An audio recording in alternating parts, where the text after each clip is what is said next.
थोडा आवाज मोठा.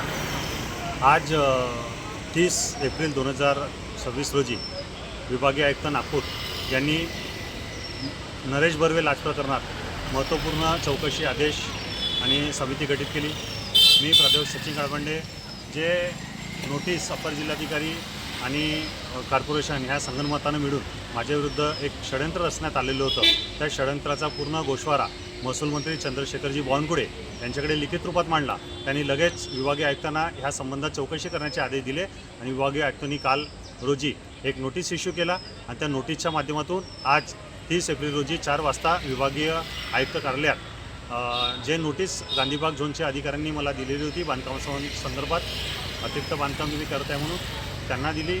त्यानंतर श्रमचे प्राधिकरण अधिकारी कोटांगडे यांना, तर नजूल तहसीलदार आणि अतिरिक्त जिल्हाधिकारी जे प्रवीण मायरे आणि जे लाचमध्ये प्रकरणे नरेश बर्वे या सर्वांना नोटीस देऊन बोलवण्यात आलं. सर्वांची बाजू ऐकून घेतली आणि तिथे 4 महत्त्वाचे आदेश त्यांनी दिले. माननीय विभागीय आयुक्तांनी यांना ही जागा स्लममध्ये आहे की नजूलमध्ये आहे हा सर्वात पहिला प्रश्न विचारला. स्लम नोटिफिकेशनमध्ये आमच्या जागेचा उल्लेखच नव्हता, त्यामुळे ते स्लममध्ये आहे हा आश्वासित करू शकले नाही. त्यामुळे विभागीय आयुक्तांनी यांना स्पष्टपणे सांगितलं की जर ही जागा नजूलची आढळली, स्लममध्ये आढळली नाही, तर तुम्ही ज्या अधिकाऱ्यांनी नोटीस दिली चुकीची कारवाई त्यांच्यावर FIR दर्ज करू असा सपशेल सर्वांसमोर त्यांना इशारा दिला सर्व अधिकाऱ्यांना. दुसरी गोष्ट की ह्या जागेची मोजणी करून ही जागा नेमकी किती स्क्वेअर फूटचे बांधकाम आहे, काय आहे, याच्यामधलं जे बांधकाम होत आहे ते कशा पद्धतीच्या याची चौकशी करण्यात यावी.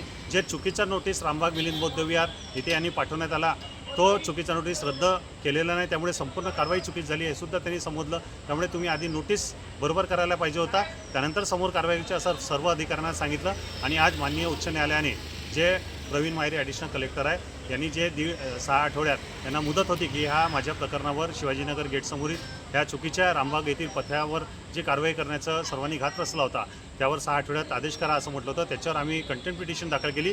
त्या माननीय उच्च न्यायालयाने प्रवीण मायरे यांच्यावर सुद्धा नोटीस इश्यू केलेलं आहे आणि समोर प्रकरण फार गंभीर होणार आहे. आणि ज्या ज्या अधिकाऱ्यांनी माझ्यावर षडयंत्र रचण्याचं कार्य केलं त्या सर्वांवर फार मोठा कारवाई ह्या कायदेशीर आणि विभागीय आयुक्ताच्या माध्यमातून माननीय महसूल मंत्री चंद्रशेखर बावनकुळे यांच्या आदेशान्वये होणार आहे. त्यामुळे प्रशासनानं कुठंतरी एक धीर दिला आणि प्रशासन ह्यापुढे तरी साधारण लोकांचा जो काही अन्याय होत आहे त्याला वाचा फोडण्यासाठी हे सर्व समोर आलेलं आहे आणि अन्याय होऊ नये यासाठी मी खंबीरपणे उभा आहे. सर्व नागरिकांना माझी विनंती आहे, ज्या ज्या लोकांवर वाटते की त्यांच्यावर अन्याय होत आहे, लाच मागण्यात येत आहे, त्यांनी समोर येऊन कंप्लेंट करावा, तक्रार करावी आणि अन्यायाला वाचवावी, भ्रष्टाचाराला आपण आळा घालावा अशी माझी प्राध्यापक सचिन काळबंडे म्हणून सर्वांना विनंती करतो.